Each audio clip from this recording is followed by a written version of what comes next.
Hébreux chapitre 12, du verset 1er au verset 2.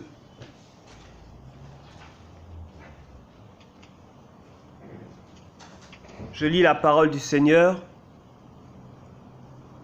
Nous donc aussi, puisque nous sommes environnés d'une si grande nuée de témoins, rejetons tout fardeau et le péché qui nous enveloppe si facilement et courons avec persévérance l'épreuve qui nous est proposée. Les yeux fixés sur Jésus, qui est l'auteur de la foi et qui l'amène à la perfection. Au lieu de la joie qui lui était proposée, il a supporté la croix, méprisé la honte et s'est assis à la droite du trône de Dieu. Je relis la parole du Seigneur. Nous donc aussi, puisque nous sommes environnés d'une si grande nuée de témoins, rejetons tout fardeau et le péché qui nous enveloppe si facilement et courons avec persévérance l'épreuve qui nous est proposée, les yeux fixés sur Jésus, qui est l'auteur de la foi et qui l'amène à la perfection. Au lieu de la joie qui lui était proposée, il a supporté la croix, méprisé la honte et s'est assis à la droite du trône de Dieu. Je relis la parole du Seigneur. Nous donc aussi, puisque nous sommes environnés d'une si grande nuée de témoins, rejetons tout fardeau et le péché qui nous enveloppe si facilement, et courons avec persévérance l'épreuve qui nous est proposée, les yeux fixés sur Jésus, qui est l'auteur de la foi et qui l'amène à la perfection.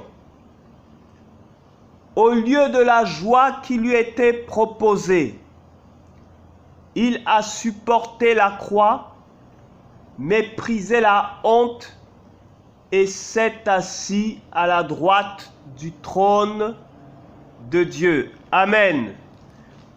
Que Dieu bénisse sa parole. Amen. Le thème de mon message ce soir, c'est « Gardons les yeux fixés sur Jésus ». Gardons les yeux fixés sur Jésus. La Bible nous enseigne qu'au lieu de la joie qui lui était proposée, le Seigneur a supporté la croix, il a méprisé la honte et s'est assis à la droite du Père.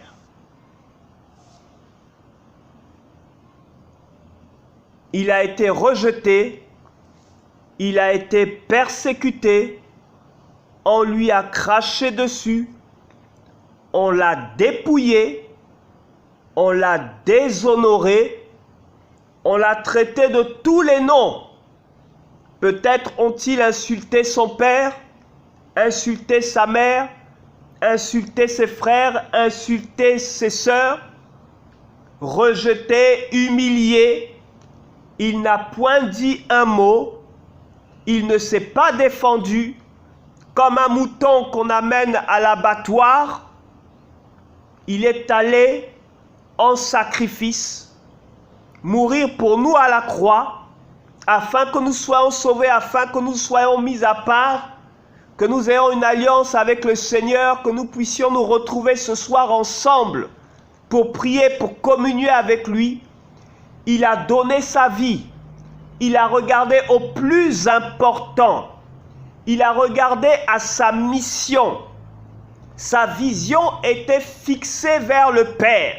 Sa vision était fixée vers le trône de Dieu. Il n'a pas eu honte d'être rejeté. Il n'a pas eu honte d'être insulté. Il n'a pas eu honte d'être méprisé. Il n'a pas regardé à sa souffrance. Il n'a pas regardé à ses échecs. Il n'a pas regardé à sa défaite. Il n'a pas regardé à ses humiliations. Il a regardé au Père. Il a porté sa croix jusqu'au bout. C'était difficile, bousculé de part et d'autre. Il est tombé une fois. Il a dû solliciter de l'aide parce que cette croix était lourde, parce qu'il avait été fouetté, il avait été flagellé, parce qu'on lui avait posé une couronne d'épines sur la tête. Il n'a pas regardé à sa souffrance. Il n'a pas regardé à ses humiliations. Il n'a pas regardé à combien de temps il souffre. Il n'a pas regardé, il ne s'est pas posé la question quand est-ce que le Seigneur va me délivrer, quand est-ce que ça va s'arrêter, quand est-ce que ces humiliations vont s'arrêter, quand est-ce que ces difficultés vont s'arrêter, quand est-ce que ces épreuves vont s'arrêter. Il n'a pas regardé à ces choses, il a méprisé la honte, nous dit le Seigneur. Il n'a pas regardé à son déshonneur. Il n'a pas regardé au fait qu'on les déshabillait. Il n'a pas regardé au fait qu'on les jetait des pierres. Il n'a pas regardé au fait d'avoir été rejeté, persécuté. Il n'a pas regardé au fait que ses disciples, ses amis de tous les jours l'avaient abandonné. Il n'a pas regardé au fait que Pierre l'a renié. Il n'a pas regardé à ces choses parce qu'il avait les yeux fixés vers son Père. Il avait les yeux fixés sur sa mission. Il avait les yeux fixés sur ce pourquoi il était venu sur cette terre. Il avait les yeux fixés sur le trône du Père. Parce qu'il fallait qu'il soit à la droite du Père. Parce qu'il fallait qu'il meure à la croix pour nous. Il savait qu'il était venu sur cette terre pour une mission bien précise. Et il n'a fait que regarder à sa mission. Sa foi était basée sur sa mission. Sa foi était basée sur ce pourquoi il était venu sur la terre. Sa foi était basée sur ce pourquoi le Seigneur l'a envoyé sur la terre. La foi de notre Seigneur Jésus était basée uniquement et avant toute chose sur la gloire du Père, sur le projet du Père, sur la vision du Père. Il n'a pas regardé au fait d'avoir été rejeté, mais il regardait au Père. Il ne regardait pas à sa souffrance, mais il regardait au Père. Il ne regardait pas au sang qui coulait sur son corps, mais il regardait au Père. Il ne regardait pas au déshonneur qui lui a été fait, mais il regardait au Père. Parce qu'il avait appris que sa vision devait être fixée sur le Père. Il savait dès sa naissance que depuis qu'il était venu sur cette terre en tant que fils, il devait marcher en tant que fils, regardant toujours au Père, pas regardant aux problèmes, pas regardant aux difficultés, pas regardant à ses propres limites, pas regardant à ses propres échecs, pas regardant au nombre d'années depuis lesquelles il souffre. Non, il avait la vision fixée vers son Père. Il avait la vision fixée vers son Seigneur. Il ne regardait pas à sa chair, à ses souffrances physiques, au sang qui coulait. Il ne regardait pas ni à la maladie, ni aux souffrances de ses frères et de ses sœurs, ni de ce qu'il avait été rejeté. Non! Il regardait au Père, les yeux fixés vers le Père, vers le trône de Dieu, où il devait s'asseoir. C'était sa vision. Il était venu pour donner sa vie. Et ensuite s'asseoir à la droite du Père pour pouvoir juger les vivants et les morts. Il avait une vision précise, une vision claire. Pourtant, on le lapidait, mais il n'a pas refusé la croix. Pourtant, on lui faisait mal, on l'a flagellé, mais il n'a pas refusé. Il a regardé à la vision que son père lui avait donnée. Il a regardé à l'alliance qu'il avait avec son père. Il a regardé à la communion qu'il avait avec le Saint-Esprit. Il a regardé à sa marche avec son Seigneur. Il n'a pas regardé à sa volonté, mais à la volonté de son Père. Il n'a pas cherché à régner lui-même sur sa terre, mais il a cherché à ce que le règne de son Père vienne sur la terre. Toute sa vision était fixée sur son Seigneur et sur son roi et sur son maître. Gardons les yeux fixés sur Jésus. Gardons les yeux fixés sur Jésus. Gardons les yeux fixés sur Jésus. Pas sur nos difficultés, pas sur nos limites, pas sur nos projets, pas sur nos échecs, pas sur nos défaites passées. Les choses anciennes sont passées. Toutes choses sont devenues nouvelles. Gardons les yeux fixés sur Jésus.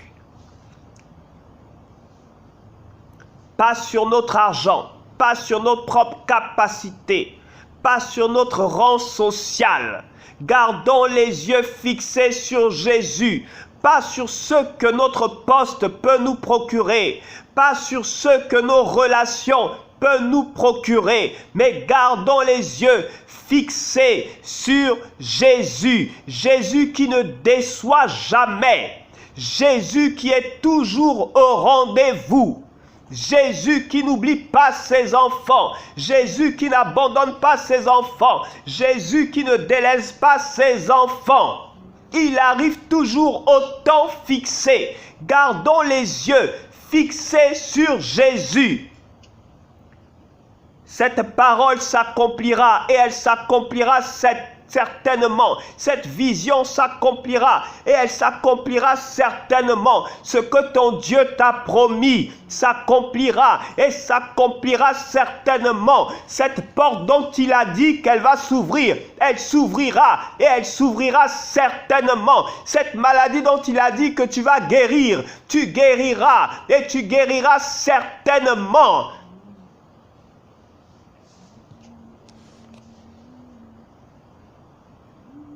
Si elle tarde, attends-la.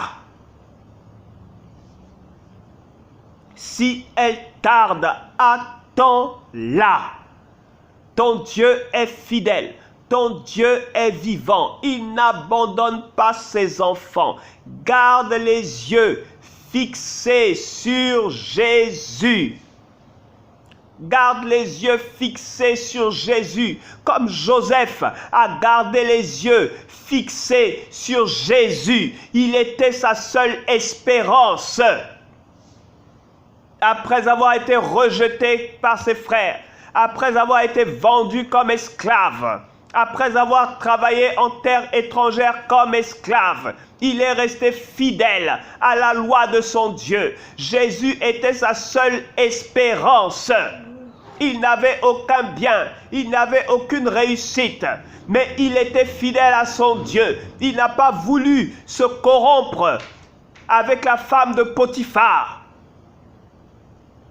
Il n'a pas volé les biens de son maître, mais il est resté fidèle en toutes choses, selon la loi de son Dieu, selon la loi que son Dieu avait écrite dans son cœur.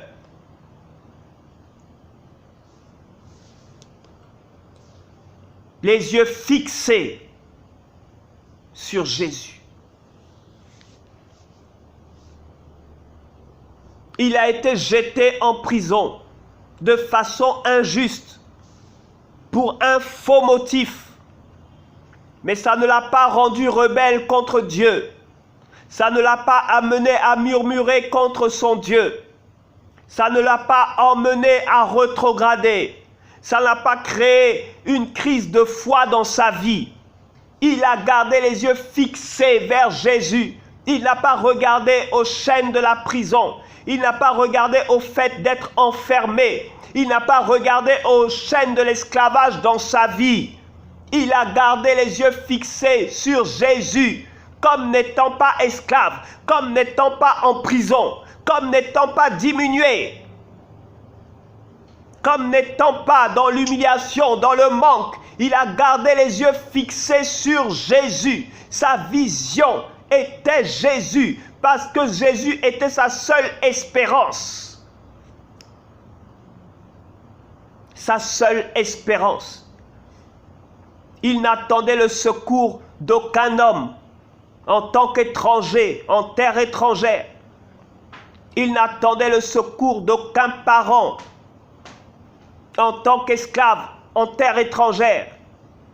Il n'attendait le secours d'aucune connaissance. Lui qui avait été vendu comme esclave, loin de son pays, loin de ses terres, il était seul, accusé injustement. J'étais en prison injustement. Après avoir été vendu comme esclave injustement, il n'avait rien fait.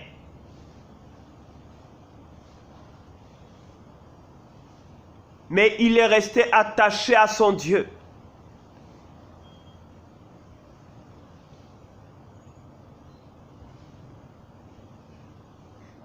Ça a duré près de 13 ans de souffrance. Près de 13 ans d'humiliation. Près de 13 ans où il a été rabaissé. Frère, il était esclave. On ne lui parlait pas forcément poliment. On ne l'appelait pas forcément tous les jours par son nom.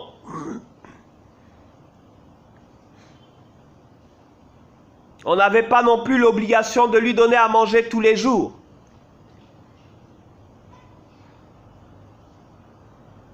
Il n'était pas le premier, il était considéré comme le dernier. C'était un esclave qui n'avait ni bien ni héritage, qui ne devait pas avoir part au meilleur des mets, qui ne devait pas avoir part à la meilleure des parts. Un esclave, rabaissé, humilié, rejeté, emprisonné. Mais il a gardé les yeux fixés sur Jésus. Il ne s'est pas rebellé contre son Seigneur.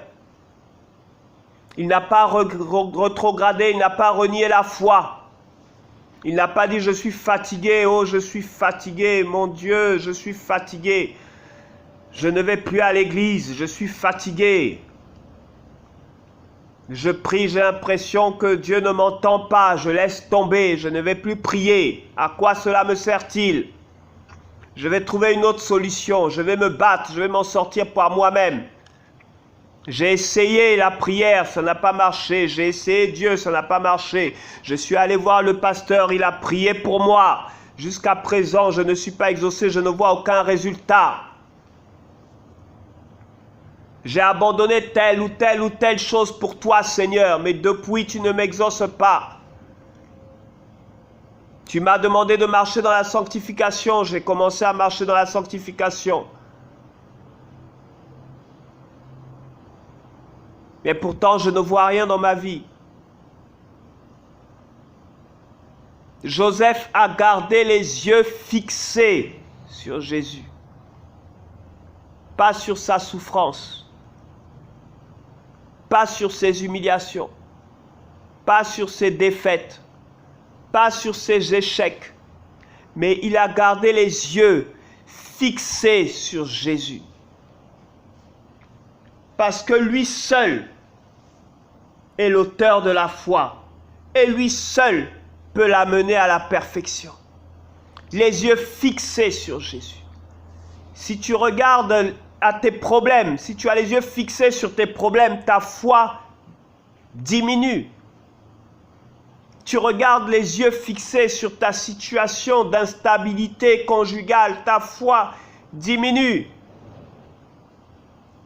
Tu regardes à ton ministère qui ne croit pas, qui n'avance pas, ta foi diminue. Tu regardes à ce qui te manque, ta foi diminue. Mais si tu regardes à Jésus, si tu regardes à Jésus, si tu mesures la vie, les choses, tes projets, tes ambitions comme Jésus te mesure, si tu vois les choses comme Jésus les voit, ta vie sera changée, elle sera transformée. Parce que tu ne seras plus influencé par ton environnement. Tu ne seras plus retardé par ton environnement. Tu ne prendras plus de décisions par rapport aux pressions que tu subis autour de toi. Mais tu prendras tes décisions,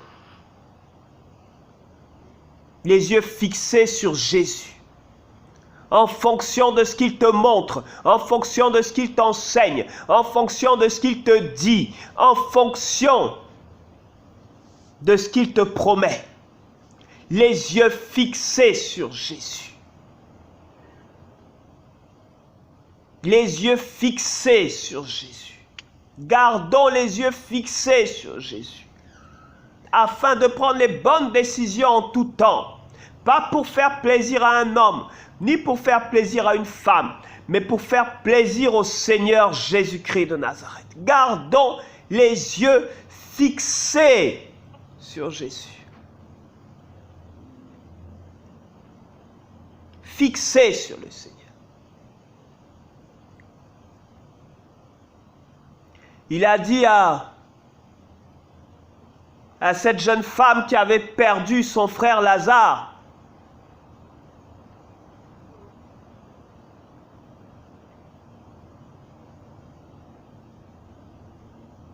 même si ton frère est mort, il vivra. Quiconque croit en moi vivra, même si il est mort. Elle dit, oui, je sais, au dernier jour, parce qu'elle avait les yeux fixés sur le mort Lazare. Elle n'avait pas les yeux fixés sur le Seigneur qui est la vie. Elle avait les yeux fixés sur Lazare qui était mort.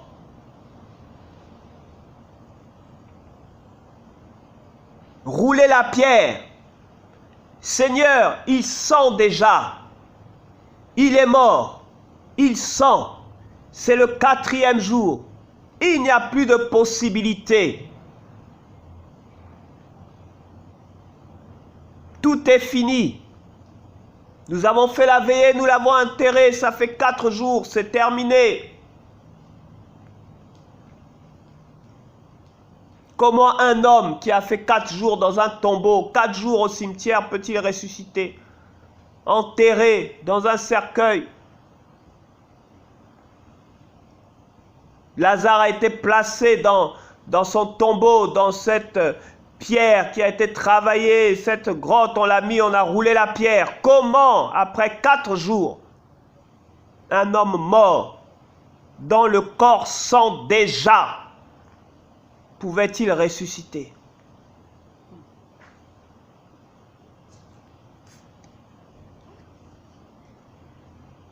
Les yeux fixés sur Jésus. Elle n'avait pas les yeux fixés sur Jésus. Elle avait les yeux fixés sur le mort. Seigneur, si tu avais été là, mon frère ne serait pas mort. Ton frère ressuscitera. Oui, je le sais, Seigneur, au dernier jour. Elle n'avait pas les yeux fixés sur le Seigneur. Gardons les yeux fixés sur Jésus. Il nous parle tellement dans nos pensées. Il nous parle tellement au travers de sa parole. Il nous parle tellement dans les songes. Il nous parle tellement au travers des circonstances, des événements. Il nous parle tellement. Mais nous ne prêtons pas attention. parce que nous ne voulons pas entendre ce qu'il nous dit. Nous voulons entendre ce que nos pensées nous disent. Nous voulons entendre, nous acceptons d'entendre ce que notre conscience nous dit.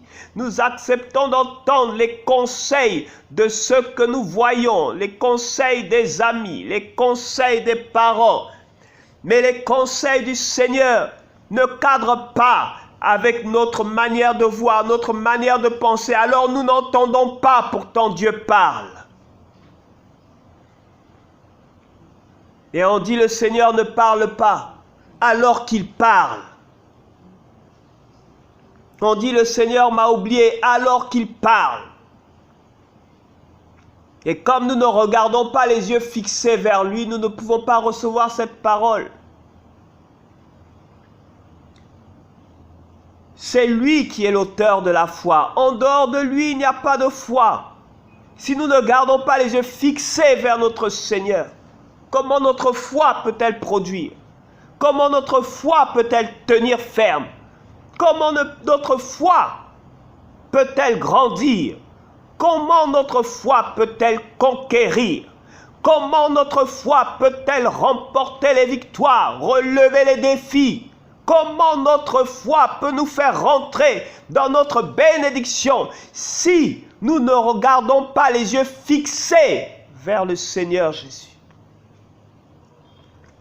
Comment notre foi peut nous faire rentrer dans notre héritage afin que nous possédions ce qu'il nous a promis? Comment cela est-il possible si au lieu de voir les beaux fruits du pays, comme Josué et Caleb, nous voyons les géants?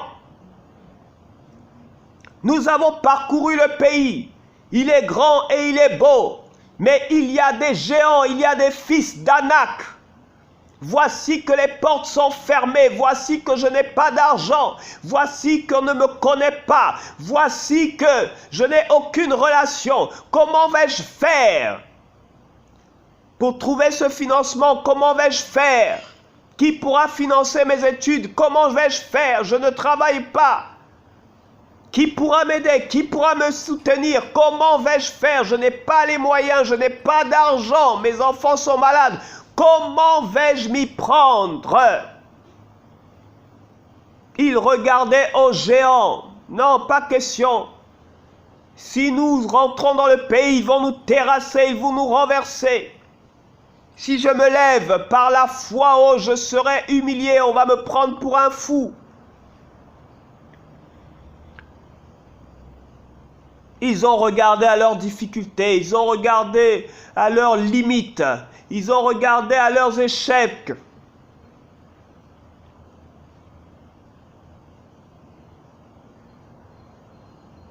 Josué et Caleb leur ont dit, si Dieu est avec nous, si Dieu est avec nous, nous allons conquérir le pays si Dieu est avec nous. Nous aurons ce que notre cœur désire si Dieu est avec nous. Le pays est bon. Ce que nous désirons, ce que nous cherchons, nous allons l'obtenir si Dieu est avec nous. Leur foi était basée sur le Seigneur. Ils ont possédé le pays. Les autres sont morts dans le désert. Les yeux fixés sur Jésus. Ils n'ont pas vu tous la même chose. Les uns ont regardé aux géants, à leur impossibilité, à leur incapacité, à leurs limites. Les autres ont dit, si Dieu est avec nous, nous n'avons plus de limites. Si Jésus nous conduit, nous n'avons plus de limites, nous n'aurons plus d'échecs. Car l'Éternel est mon berger, je ne manquerai de rien. Et même si je marche dans la vallée de l'ombre de la mort, je ne crains aucun mal, car il est toujours avec moi, même dans la vallée de l'ombre de la mort. Leur vision était fixée sur Jésus. Ils n'ont pas regardé à la vallée de l'ombre de la mort, ils gardaient les yeux fixés sur le berger qui conduit dans la vallée de l'ombre de la mort. Ils n'ont pas regardé aux difficultés, aux oppressions de toutes parts, mais ils suivaient le berger, la brebis qui suit son berger. Elle sait qu'elle ne craint aucun mal. Elle connaît la voix de son berger. Elle connaît le nom de son berger parce qu'elle garde les yeux fixés. Et elle entend lorsque son berger l'appelle parce qu'elle est attentive à la voix de son berger. Les yeux fixés sur notre berger.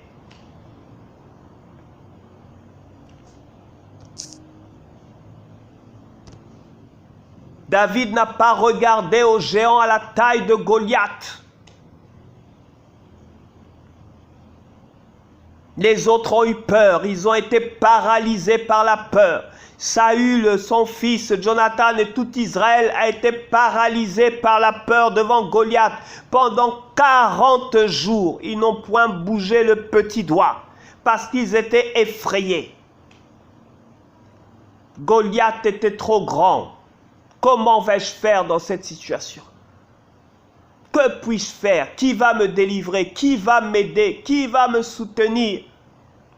Comment vais-je faire pour remporter cette victoire? Comment vais-je faire pour sortir de ce problème? Comment vais-je faire, Seigneur?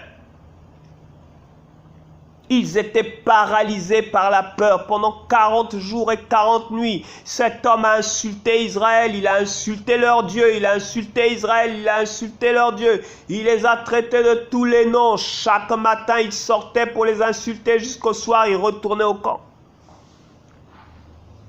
Israël regardait aux géants. Mais David regardait à l'Éternel des armées, car c'est au nom de l'Éternel des armées qu'il a couru vers Goliath. Il n'a pas été effrayé par Goliath. La vision de David était différente. Il savait qu'il marchait au nom de l'Éternel des armées, qu'il courait au nom de l'Éternel des armées. Quelle est ta vision, mon frère? Quelle est ta vision, ma sœur? Ils sont sortis d'Égypte, ils ont été délivrés. Dieu les a conduits vers leur héritage. Ils ont contemplé leur héritage et ils ont refusé de saisir l'héritage parce qu'il y avait des géants. Ils ont refusé la bénédiction de Dieu parce qu'elle était trop difficile à saisir.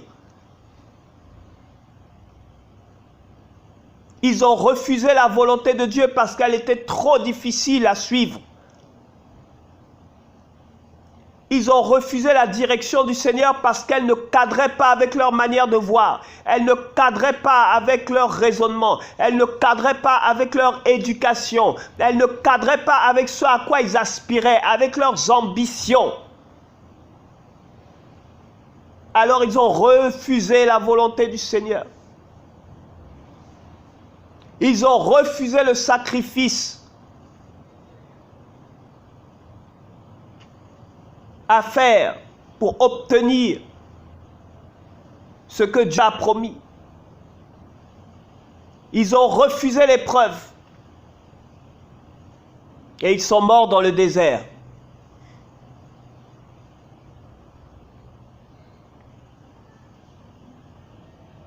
Gardons les yeux fixés sur Jésus. C'est lui l'auteur de la foi. C'est lui qui peut mener notre foi à la perfection. Seigneur, pouvait dire Pierre, si c'est toi, ordonne que je marche. Et il a commencé à marcher sur l'eau, car le Seigneur lui a dit, viens. Sur la base de la parole qu'il avait reçue, il a regardé droit vers son Dieu.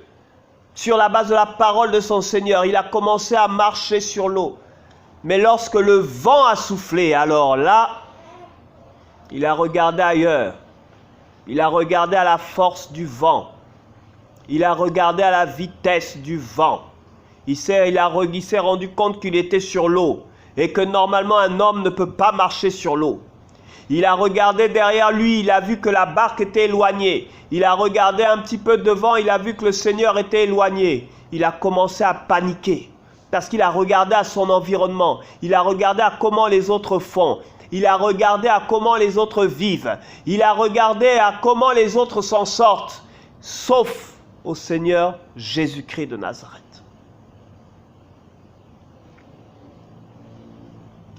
Gardons les yeux fixés sur Jésus,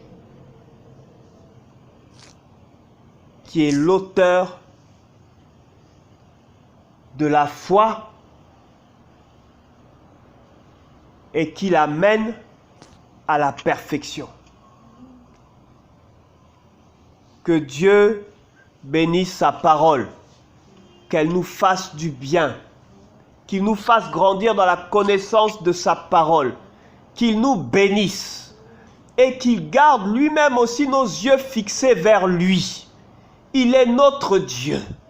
Qu'il nous rende attentifs à sa parole, dans les difficultés, dans les épreuves. Que le Seigneur nous garde attentifs à sa voix. Cette petite voix, ce doux murmure qui nous console et qui nous fait du bien, qui nous dit ne t'inquiète pas, ne sois pas troublé. Que le Saint-Esprit de Dieu nous rende sensibles à sa parole. Amen. Nous allons prier pour ce message. Amen.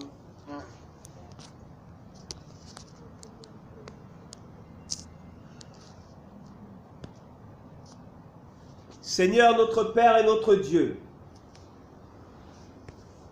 nous voulons te prier ce soir pour nos vies.